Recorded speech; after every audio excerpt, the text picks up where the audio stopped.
All right, shalom, shalom. Boaz here. Welcome to the covenant. Well, here on the land, got about 3 or 4 projects that I need to do before the fall sets in. I mean, I got to fix a little minor leak on my well. It's just a little drip, and I fixed it, tried to fix it before, and it didn't work. So I got to fix it again, but it is not a big thing. I got to clean out the wood burning stove flute. You want to make sure that you're maintaining your wood burning stoves. You just don't want to be go ahead and burning that stuff year and year and year and not cleaning out your wood burning stove. That includes checking the bricks, that includes checking the gaskets, that includes making sure your glass is not broken, making sure that your flute is clean and that you have ample amounts of wood to burn as well. So, these are all of the things that I have to do to ensure that we don't get a whole big fat heating bill, because that's what we do. We use wood burning stoves. And I think I've given away at least, I know 1, 2, 3, 4, 5, 7 wood burning stoves. Yes, 7 wood burning stoves I have given away throughout the past, I think probably 4 years. And I thank the Father for that, because they are able to convert over to sustainable heat and not be bombarded by this inflation in energy costs. What else I got to do? What else? I got to finish my bathroom. Yeah, I mean, I'll be done this week, but I had to stop to get on another project. And that's how it works. That's how it is. Couple of things that I got to do to close out the fall. And I'm looking forward to it. It just feels beautiful out here. I'm here with in the pasture, just just checking in on the sheep and they're doing good. But the reason why I wanted to do this video is, listen, I'm a shepherd. I tend the sheep. I tend the pasture. And as a shepherd, I understand things in the natural, and it gives me a better understanding of things that are going on in the spiritual. And I could not think of any kind of natural analogy associated with what I'm about to talk about.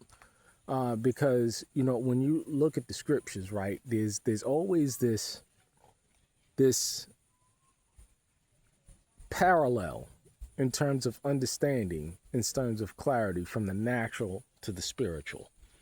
You see it all throughout the words, how he takes things that are happening in nature and he applies it to our scriptural understanding so that it resonates, so that we get it. Like, my sheep shall hear my voice, and a stranger's voice they will not follow. I get and understand that because I know for a fact that as a shepherd, no one else can call my flock. There's not a person that can't call my flock. When I get on and I call them, they respond and they come to me, because I'm their shepherd, and this is my flock. Some of my flock, I think I don't see where the rest of them are. Yeah, I'm missing about 5. I got about 25. A flock of 25. That's a good sweet spot for me. But I'm thinking about this from the natural and transferring on over to the spiritual. I say all this to say I'm sorry. I'm getting to my point here. Rufus Caldwell, who, he'll refer to himself as brother, elder, pastor. He is what he's none of the three. He's none of the three. He's a false brother. He's a false elder that is really a foolish man. And we're seeing that foolishness continue to reverberate. I told y'all over a year ago that this man is going insane. And we're seeing it through his own actions, not from 7-10 years ago, from what recently now. And so, I bring up the analogy of being a shepherd, right? Because now we have a situation where Rufus Caldwell still considers himself a shepherd, okay? Now, he invites other people, if they so choose, to call him pastor, but he himself looks in the mirror and he sees himself as a pastor, okay? So that's not in dispute. Nobody can dispute this simple fact, okay? However, at the same time, Rufus Caldwell claims that Straitway is a cult, is a satanic cult, because he's not thinking it in terms of a godly cult. So the only other cult that can be is a satanic cult. Are you following me? Does this make any sense whatsoever? Okay, so he's claiming that he spent 14 years and he was deceived as a part of a satanic cult. Okay, all right. So that doesn't make any sense. I can't reconcile that scripturally, nor that can I reconcile that logically. How can you be a man of Yah, a pastor in Israel, and you yourself have openly stated that Straitway is a cult? The organization is a cult, headed by a cult leader, right? Right? And you receive an ordaining from a satanic cult leader. Can you make it make sense? Can anybody make that make sense? That makes no sense. Do we have an example in the scripture where Satan anointed one of Yah's people to do his work? Can you think of an example? I don't know. I'm not a teacher. I'm asking the question. Please correct me with chapter and verse where Satan ordained